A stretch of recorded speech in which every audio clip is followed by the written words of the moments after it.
ಕೆಂಡ ಸಂಪಿಗೆ ನಮ್ಮ ಕೆಂಡ ಸಂಪಿಗೆ.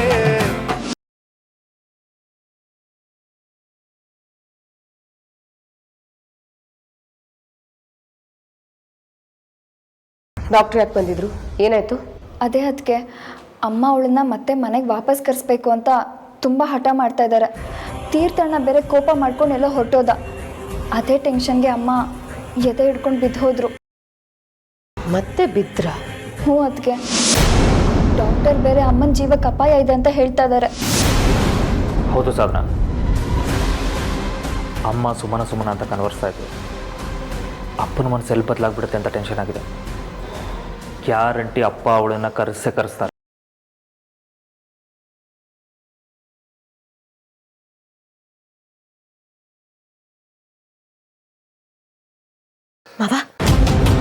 ಮಾವ ಟೆನ್ಷನ್ ಮಾಡ್ಕೋಬಿಡಿ. ಅತ್ತೆಗೇನೂ ಆಗಿರಲ್ಲ, ಸ್ವಲ್ಪ ಸ್ಟ್ರೈನ್ ಮಾಡ್ಕೊಂಡಿರ್ತಾರೆ ಅಷ್ಟೇ. ಇಲ್ಲಮ್ಮ, ನಾನು ಬಂದು ಉಳಿಬೇಕು ಅಂದ್ರೆ ಆ ಹುಡುಗಿ ಕರೆಸ್ಲೇಬೇಕು.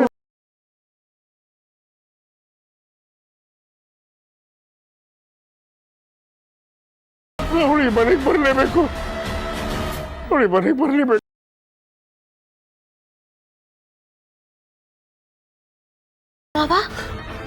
ಮಾವ ನೀವೀ ಮಾತನ್ನ ಹೇಳ್ತಾ ಇದ್ದೀರಾ? ಅಯ್ಯೋ, ಆ ಹಾಳಾಗಿ ತಲೆ ಕೆಟ್ಟಿರೋ ಡಾಕ್ಟ್ರು ಏನೇನೋ ಮಾತಾಡ್ತಾರೆ ಅಂತ ನೀವ್ ಅದಕ್ಕೆಲ್ಲ ಟೆನ್ಷನ್ ಮಾಡ್ಕೊಳ್ಳೋದ? ಅತ್ತೆಗೇನು ಆಗಲ್ಲ. ಅಲ್ಲ ಮಾವ, ಆ ಹುಡುಗಿ ನಮ್ಮನೆಗೆ ಎಷ್ಟೆಲ್ಲ ಸಮಸ್ಯೆ ಮಾಡಿದಾಳೆ ಅನ್ನೋದು ಅವ್ರಿಗೇನ್ ಗೊತ್ತು ಹೇಳಿ? ಅಷ್ಟೇ ಅಲ್ಲ ಮಾವ, ಅವಳಿಂದ ತೀರ್ಥನ್ ಜೀವಕ್ಕೆ ಅಪಾಯ ಇದೆ ಅನ್ನೋದನ್ನ ಮರಿಬೇಡಿ.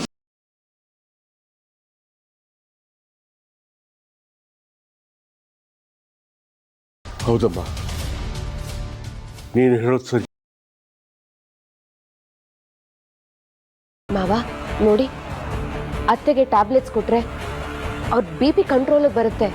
ಅವ್ರಿಗೇನೂ ಆಗಿರಲ್ಲ. ಅದಕ್ಕೆ ನೀವು ತೀರ್ಥನ್ನ ಮತ್ತೆ ಅವಳನ್ನ ಒಂದು ಮಾಡೋ ನಿರ್ಧಾರ ಏನಾದ್ರೂ ಮಾಡಿದ್ರೆ ಅದಕ್ಕಿಂತ ದೊಡ್ಡ ಕಂಟಕ ಯಾವುದೂ ಇಲ್ಲ ಅಂತ ನಾನು ಅನ್ಕೋತೀನಿ.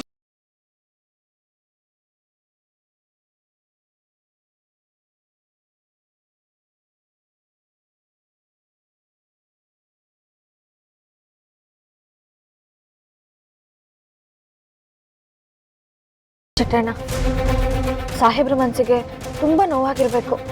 ಇಲ್ಲಾಂದ್ರೆ ಅವ್ರು ಯಾವತ್ತೂ ಹೀಗೆ ಮಾಡೋರಲ್ಲ ಅಲ್ವಾ? ಹೌದವ್ವ, ಸಾಹೇಬ್ರು ಸಿಟ್ಟು ಮಾಡ್ಕೊಂಡಿದ್ದು ನಾನು ಯಾವತ್ತೂ ನೋಡಿಲ್ಲ.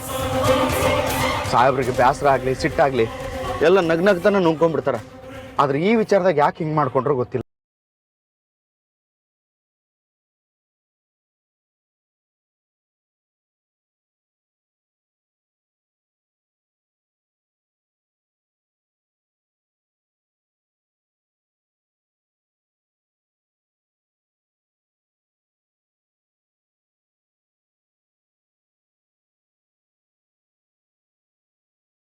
ಹಾ, ಸಾಹೇಬ್ರ ಬಗ್ಗೆ ಏನಾದ್ರೂ ಗೊತ್ತಾತ? ಹೌದಾ? ಕರೆ ಹೇಳಕತ್ತಿ ಹೌದಲ್ಲ? ಹಾ, ಆತಾತ. 2 ನಿಮಿಷ ಬಂದೆ. ಚಿಟ್ಟಣ್ಣ, ಏನಾಯ್ತು? ಏನಾದ್ರು ವಿಷಯ ಗೊತ್ತಾಯ್ತಾ? ಹೂನವ್ವ, ನಮ್ಮ ಹುಡುಗ ಸಾಹೇಬ್ರು ನೋಡಿದ್ನಂತ. ಲಘು ನಡಿಯಲೇ.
ಸಾಹೇಬ್ರೆ ಇಲ್ಲೇನು ಮಾಡ್ತಿದ್ದೀರಾ? ಇದೇ ನನ್ನ ದೇವಸ್ಥಾನ, ಇದೇ ನನ್ನ ಸ್ವರ್ಗ, ಇದೇ ನನ್ನ ಮಂತ್ರಾಲಯ. ನನ್ನ ಕನಸಾಗೆ ಉಳ್ಕೊಬಿಡುತ್ತೇನೆ. ಏನಾಯ್ತು ಸಾಹೇಬ್ರೆ? ಹೇಳ್ದೆ ಕೇಳ್ದೆ ಯಾಕೆ ಇಲ್ಲಿಗೆ ಬಂದ್ರಿ? ಫೋನ್ ಯಾಕೆ ಸ್ವಿಚ್ ಆಫ್ ಮಾಡ್ಕೊಂಡಿದ್ದೀರಾ? ಕನ್ಸು ಕರಗ್ತಾ ಇದೆ ಸುಮ್ಮನವ್ರೆ. ನಾನೊಬ್ಬ ಜನಪ್ರತಿನಿಧಿ ಆಗಬೇಕು ಅಂತ ಅನ್ಕೊಂಡಿದ್ದೆ. ನನ್ನ ಕೈಯಲ್ಲಿ ಆದಷ್ಟು ಜನಸೇವೆ ಮಾಡಬೇಕು ಅಂತ ಅನ್ಕೊಂಡಿದ್ದೀನಿ. ಆ ಕನಸು ನೆರವೇರಿಸೋದಕ್ಕೆ ಪ್ರಾಮಾಣಿಕವಾಗಿ ಪ್ರಯತ್ನ ಕೂಡ ಮಾಡ್ತಾ ಇದ್ದೀನಿ. ನನ್ನವರು ಅಂತ ಅನ್ಸ್ಕೊಂಡವರು ಯಾರು ನನಗೆ ಸಹಾಯ ಮಾಡ್ತಾ ಇಲ್ಲ. ನನ್ನ ಗುರಿ ಕಡೆ ಹೋಗೋದಕ್ಕೆ ನನ್ನ ಕಾಲಕ್ಕೆ ಬೇಡಿ ಹಾಕ್ತಾ ಇದ್ದಾರೆ. ನನ್ನ ಕ್ಷುಲ್ಲಕ ವಿಷಯಗಳಿಗೆ ಕಟ್ಟಾಗ್ತಾ ಇದ್ದಾರೆ. ಇಲ್ಲ ಸಾಹೇಬ್ರೆ, ಆ ರೀತಿ ಯಾರು ಮಾಡ್ತಿಲ್ಲ. ನೀವ್ MLA ಆಗ್ಬೇಕು ಅಂತ ಎಲ್ರಿಗೂ ಆಸೆ ಇದೆ. ಆಸೆ ಇದ್ಬಿಟ್ರೆ ಸಾಕ ಸುಮ್ಮನವ್ರೆ? ಅದಕ್ಕೆ ತಕ್ಕನಾದ ವಾತಾವರಣನೂ ಇರಬೇಕಲ್ವಾ, ಪ್ರಯತ್ನನೂ ಮಾಡಬೇಕಲ್ವಾ. ಎಲೆಕ್ಷನ್ ನನ್ನ ಗುರಿ, ಅದು ನನ್ನ ಕನಸು. ಅದಕ್ಕೋಸ್ಕರ ಹಗಲು ರಾತ್ರಿ ಊಟ ಮಾಡದೆ ಕೆಲಸ ಮಾಡ್ತಾ ಇದ್ದೀನಿ. ನನ್ನ ಕುಟುಂಬದವರು ನನ್ನ ಬೆನ್ನೆಲುಬಾಗಿ ನಿಲ್ಬೇಕಿರೋರು ನನ್ನ ವಿರುದ್ಧವಾಗಿ ನಿಂತಿದ್ದಾರೆ. ನೀವು ನನ್ನ ಮಾತು ಕೇಳ್ತಾ ಇಲ್ಲ, ಅಪ್ಪನೂ ನನ್ನ ಮಾತು ಕೇಳ್ತಾ ಇಲ್ಲ. ನಿಮ್ಮಿಬ್ರು ಜಗಳದಲ್ಲಿ ಅಮ್ಮ ತುಂಬಾ ನೊಂದ್ಕೋತಾ ಇದ್ದಾರೆ. ಈ ಮನೆ ಜಂಜಾಟಗಳು ಸಾಕಾಗೋಗಿದೆ ಸುಮ್ಮನವರು. ಹಬ್ಬ ಅಂದ್ರೆ ಇನ್ನೊಂದು 2 ದಿನದಲ್ಲಿ ನಮ್ಮಪ್ಪ ನಿಮ್ಮನ್ನ ಮನೆಯಿಂದ ಆಚೆ ಹಾಕಿದ್ರು ಅಂತ ಕಾಲನಿಯವ್ರಿಗೆಲ್ಲರಿಗೂ ಗೊತ್ತಾಗುತ್ತೆ. ಅಲ್ಲಿಗೆಲ್ಲ ಮುಗೀತು. ಎಲ್ಲರೂ ನನ್ನ ವಿರುದ್ಧ ತಿರುಗಿ ಬೀಳ್ತಾರೆ. ಇನ್ಯಾರು ನನಗೆ ವೋಟ್ ಹಾಕ್ತಾರೆ? ನನ್ನ ಕನ್ಸು ಹುಟ್ಟೋಕ್ಕಿಂತ ಮುಂಚೆ ಸತ್ತೋಯ್ತಲ್ಲ ಸುಮ್ಮನವ್ರೆ.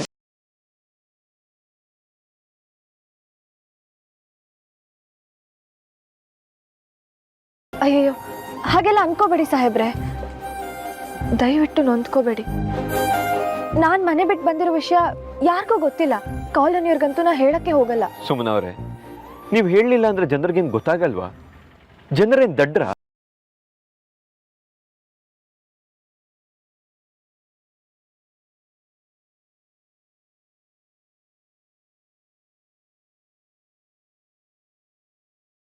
ನಂಗೆ ಯಾಕೋ ನಾನು MLA ಆಗ್ತೀನಿ ಅನ್ನೋ ಕನಸೇ ಹೊಟ್ಟೋಗ್ತಾ ಇದೆ.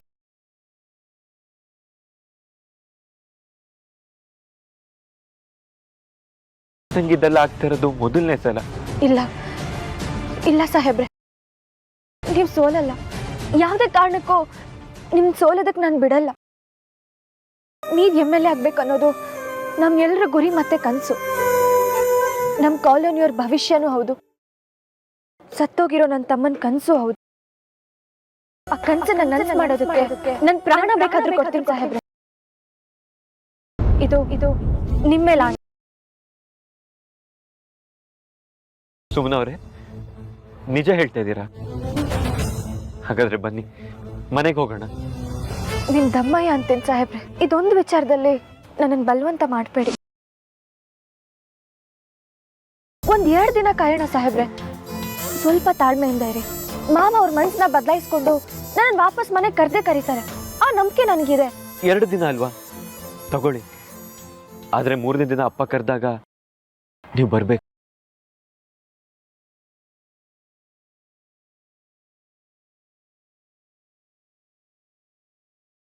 ಬನ್ನಿ ಸುಮ್ಮನವ್ರು, ಕಾಲೋನಿವರೆಗೂ ನಿಮ್ಮನ್ನು ಬಿಟ್ಟು ನಾನು ಮನೆಗೆ ಹೋಗ್ತೀನಿ. ದಯವಿಟ್ಟು ಜನಸೇವೆ ಮಾಡೋ ಒಂದು ಅವಕಾಶ ಕೊಡ್ಸು ನನಗೆ.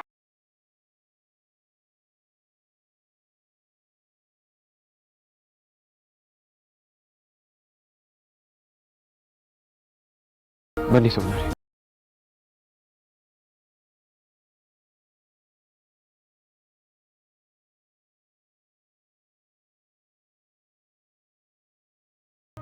ಇಲ್ಲಿವರೆಗೂ ನೀನೇನೇನು ಆಸೆ ಪಟ್ಟಿದ್ಯೋ ಎಲ್ಲದನ್ನು ನೆರವೇರಿಸ್ಕೊಟ್ಟಿದ್ದೀನಿ.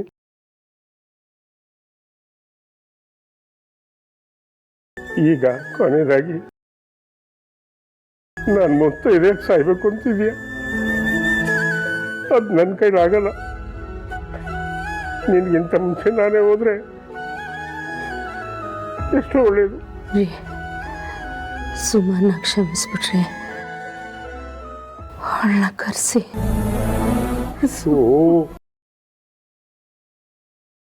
ಸುಮಾ ಸುಮಾ ಸುಮಾ ಸುಮಾ ಸುಮಾ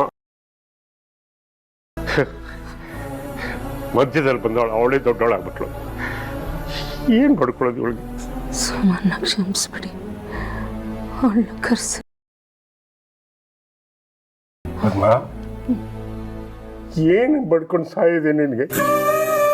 ಮನೆಯವ್ರನ್ನ ಇರೋರನ್ನ ಬಿಟ್ಬಿಟ್ಟು ನೆನ್ನೆ ಬಂದೆ ಬಂದವ್ರ ಬಗ್ಗೆ ಇಷ್ಟೊಂದು ಕನ್ವರ್ಸ್ತಾ ಇದೆಯಲ್ಲ, ಏನು ಹೇಳ್ಬೇಕು ನಿನಗೆ? ಒಳ್ಳೆ ಹುಡುಗಿ ಅವಳನ್ನ ಕರೆಸಿ ಕ್ಷಮಿಸ್ಬಿಡಿ.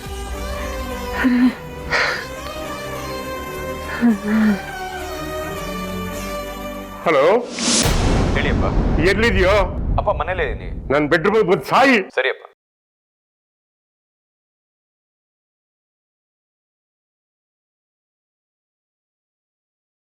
ಯಾಕಪ್ಪ, ಏನಾಯ್ತು? ಇನ್ನೇನಪ್ಪ ಆಗ್ಬೇಕು?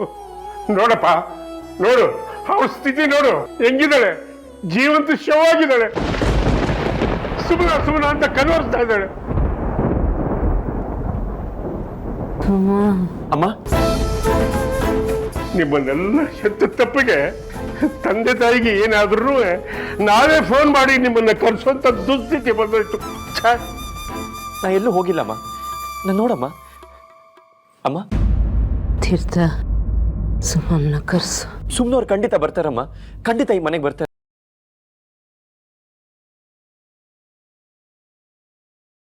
ಆದ್ರೆ ಈಗಲ್ಲಮ್ಮ. ಈಗಲ್ಲಂತ ಯಾಕೆ ಹೇಳ್ತೀಯೋ? ನನ್ನ ತಾಳ್ಮೆ ಕಟ್ಟೆ ಹೊಡೆದೋಗಿದೆ. ಆ ಹುಡುಗಿನ ಈ ಕೂಡಲೇ ಮನೆಗೆ ಬರ್ಬೇಕು ಅಂತ ಫೋನ್ ಮಾಡು. ಹೋಗು. ಅಪ್ಪ, ಏನ್ ಹೇಳ್ತಾ ಇದ್ದೀರಾ? ಸತ್ಯನೇ ಹೇಳ್ತಾ ಇದ್ದೀನಿ. ನಿನಗೆ ಸುಮನ ಎಷ್ಟು ಮುಖ್ಯನೋ ನನಗೆ ನನ್ನ ಪೊದ್ದನು ಅಷ್ಟೇ ಮುಖ್ಯ ಕಣೋ. ಅವಳಿಗೋಸ್ಕರ ನನ್ನ ಸ್ವಾಭಿಮಾನದ ಮೆಟ್ಲಿಡಿದು ಯಾರಿಗೆ ಎಷ್ಟು ಸರಿ ಬೇಕಾದ್ರೂ ಸೋಲಕ್ರೆ ಅಂತ ತಯಾರಾಗಿದ್ದೀನಿ. ನೀನು ಹೆಂಡತಿಗೆ ಫೋನ್ ಮಾಡು. ಅವ್ರು ಬರಲ್ಲ ಅಪ್ಪ. ತೀರ್ದಾದ್ರು ನೋಡು, ಏನು ಹುಡುಗಾಟ ಆಡ್ತೀರಾ ನೀವೆಲ್ಲ? ನಾನ್ ಕರೆದ್ರೆ ಬರಲ್ಲಪ್ಪ. ಯಾಕೋ ಅಷ್ಟೊಂದು ಸೊಕ್ಕ ಅವಳಿಗೆ? ಸೊಕ್ಕಲ್ಲಪ್ಪ, ನಿಮ್ಮಲ್ಲಿ ಪ್ರೀತಿ, ಗೌರವ. ಮಾವನೇ ನನ್ನ ಬಾಯಿ ಬಿಟ್ಟು ಕರೆಯೋವರೆಗೂ ನಾನು ಈ ಮನೆ ತುಳಿಯಲ್ಲ ಅಂತ ಹೇಳಿದ್ದಾರೆ. ನೀವೇ ಕರಿಬೇಕಪ್ಪ. ಫೋನ್ ಮಾಡ್ಕೊಡು.